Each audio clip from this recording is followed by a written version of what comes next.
Hi there, Wendy from the Little Birth Company. So today I want to talk a little bit about procrastination and the often misheld belief that procrastination is the result of laziness.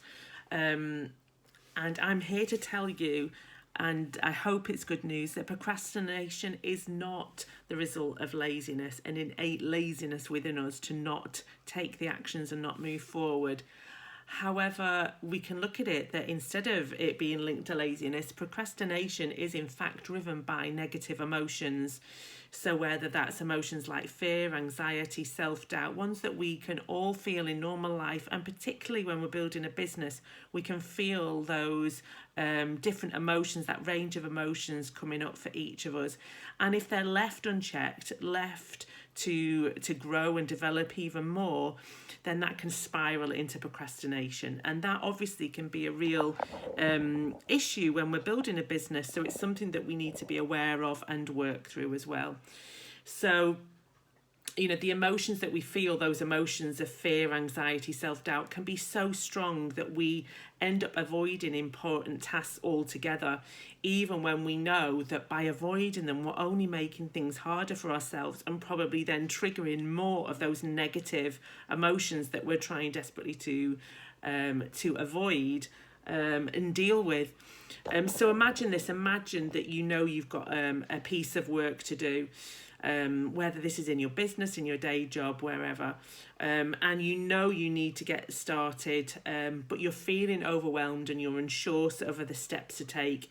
So instead of acting, instead of doing the actual task in hand, you start doing other things. So you're distracted by your emails, you browse on social media, or you do other what we might deem unimportant tasks, unrelated tasks that are going to divert your attention away from this task in hand, from this project that you want to be working on. And as the deadline approaches, you become more anxious and more stressed, making it even more difficult for you to put your focus on this project. Or maybe it's, you need to have a difficult conversation with somebody, with a friend or a family member or a business partner or whatever it is. And you might be worried about how that conversation is going to go. You're worried about hurting feelings, the impact, the long-term impact, the wider impact. So as a result, you completely avoid the conversation. We've all done it in that, genuine effort to avoid hurting the other person's feelings and also making you feel difficult and in an awkward position. So as a result, you avoid the conversation entirely, despite knowing how important it is to address that issue.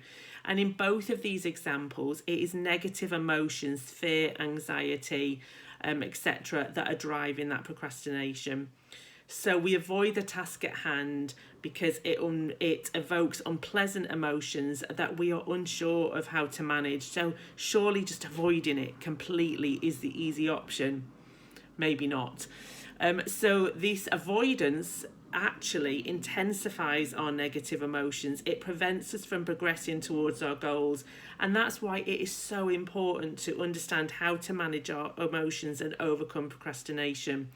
And then by identifying our triggers and developing strategies to manage them, we can break that cycle of procrastination and start making truly meaningful progress towards our goals, which is, of course, where we want to be. So, for example, if you are easily overwhelmed by large, sort of complex tasks, or what you view as large, complex tasks, you can break them down into more smaller, manageable chunks. And then by focusing on completing one task at a time, one small piece at a time, you can feel more in control, less overwhelmed. And, for many people, there is a real fear of failing and not getting those tasks done. So hence why we avoid them completely.